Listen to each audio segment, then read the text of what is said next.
All right, the chemistry tutor here again. So if this is your first time, try to comment, try to subscribe, try to like, try to share so other people can get to see it. You get, so that's the idea, so that we can reach more people for impact. That Jamb is in trouble. You have to score the 300. Let's go. Now, stoichiometry in chemistry, when we talk about stoichiometry, basically. But before that, in chemistry, calculations in chemistry, we tend to use something of smaller mass. That's why you see something like, if I ask you, they'll give you the mass of copper is 2.5 grams, or they can say 10 grams. Why not? Have you not asked? Why not kilogram? Why is the SI unit in chemistry always gram? It's because we are conservative in chemistry. We don't want to waste resources. Imagine we use 1,000 kilogram of copper to test a reaction. I mean, that would not make sense. So we tend to use smaller mass, like grams. That's the unit in chemistry. Take note of that. But before that, now you have to also note that there are relationships between mass and mole. And that's why we say number of mole equals to what? Mass in gram over molar mass. Over what? Over molar mass. If you don't even know the unit of molar mass, I can tell you that this is mole. So if I take this to this side, it means molar mass. So when this cross here and this cross here is number of mole, molar mass times number of mole equals to mass. Abi? Now, since I need only mass, that will be molar mass equals to mass over number of mole. So this is kilogram and this is mole. So that's why the unit is what? Gram per mole. You need this thing like never before. So this is the relationship between number of moles and what? And mass. Very important. That's number one. So sometimes you can call it case one. Or, yes, case one. Now, number two, I can also relate number of mole in terms of what? Volume.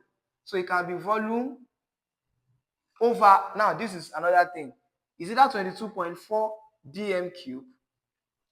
Then if this is dm cube, this one will also be dm cube. Take note, we must always ensure uniformity of units. Or I can say volume in what? In cm cube.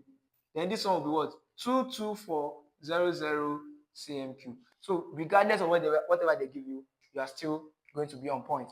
Now that is that. Now I can also compare number of mole in terms of what? Number of particles. Number of particles over what? Over Avogadro's constant, 6.02 times 10 raised to the power 23. Of course, you should know what Avogadro's law is. But yeah, what is that song? Avogadro's law ló sọ wípé equal volume of all gases at the same temperature and pressure contain the same number of molecules. So it was one that was able to allow us to be able to change from number of moles to volume and that interchange. So now number of particles here can be atom.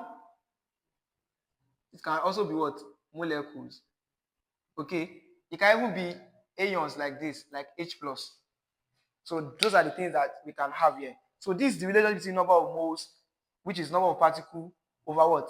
6.02 times 10 to the power 23. Now, if you are very, very smart with what we have been doing, you can see that if this is also number of mole and this is also number of mole, I can tell you that if I can link this guy and say number of mole equals to number of mole, which means mass over molar mass equals to volume in dm cube over 22.4 dm cube. Another case. This is what? This is case 4. Okay? It makes sense, right? All right, case 5 now. I can also tell you that concentration in mole per dm cube. Now, please note, this also means capital letter M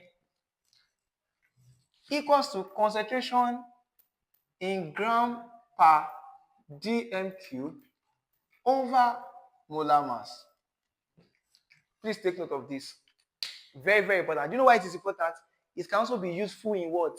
In solubility. It can also be useful in what? Solubility. So take note of this formula. It's very, very important.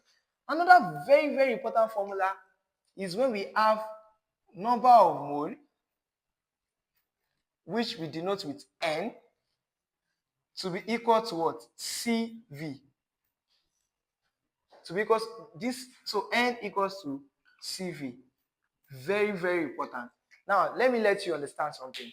From this equation, you can see that N, now this C here, from here is this what?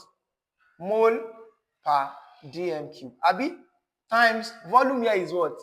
Dm cube itself. So by the time you cancel this out, I can say N, which is what? The mole, as this unit.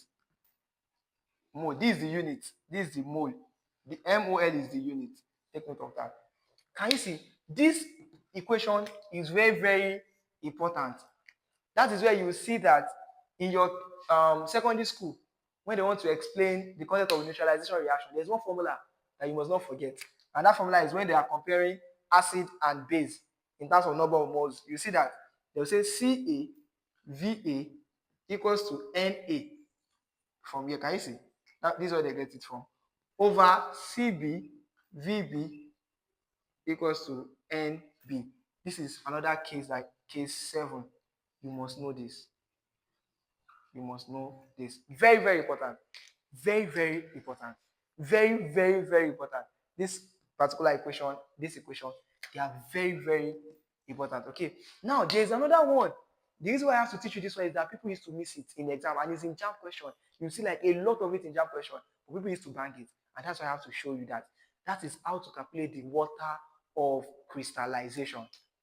And what is water of crystallization? Water of crystallization is what? Is the definite amount of water molecules, right? That is what? That is attached or that is added to a what? A crystalline salt. Now that's why you see something like this. I'm very sure you should have CuSO4.5H2O.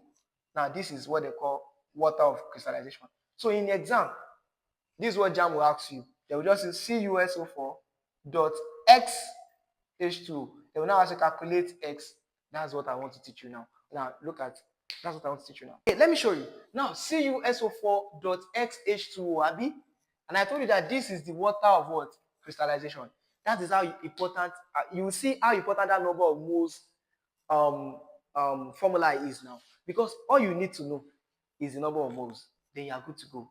You will solve any question on this thing.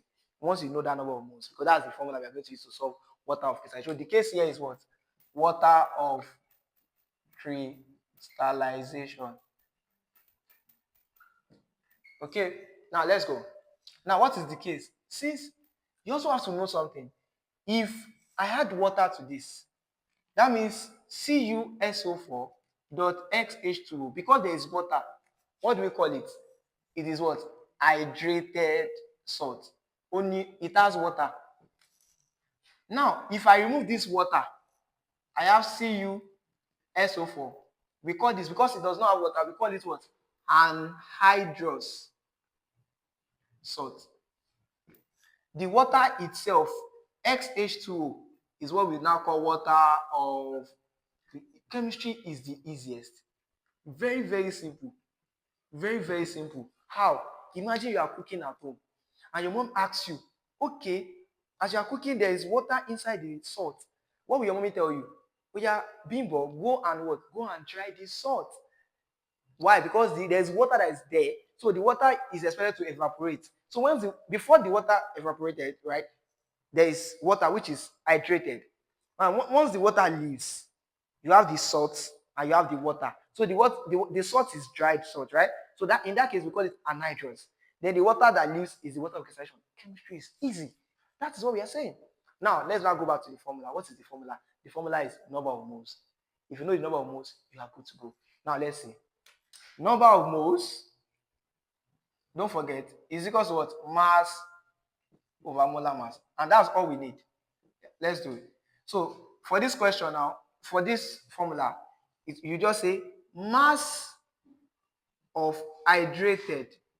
Now, hydrated in this case, what will be the mass? CuSO4 dot XH2, that's hydrated now because it has water, hydrated, over molar mass of hydrated salt. So molar mass of what? CuSO4 dot XH2O equals to mass of anhydrous. In this case, what will be the anhydrous without salt, without water?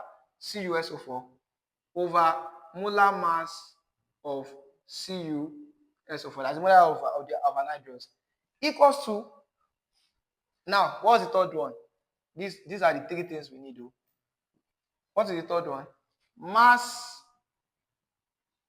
of water, which is XH2O, over molar mass of what? Water, XH2O. Now, of course, you should know that molar mass of water is what? 2 times 1 plus 16, which is what? 18. So that means what will be here? The molar mass of water is 18x. These are the things you need to solve any question of the water of crystallization. But now the problem is this. I used to tell my students, it's like having equation 1 equals to equation 2 and equation 2 equals to equation 3. In mathematics, you can either equate equation 1 to 2 or equation 1 to 3 or 2 to 3. Either of the two, you get your answer.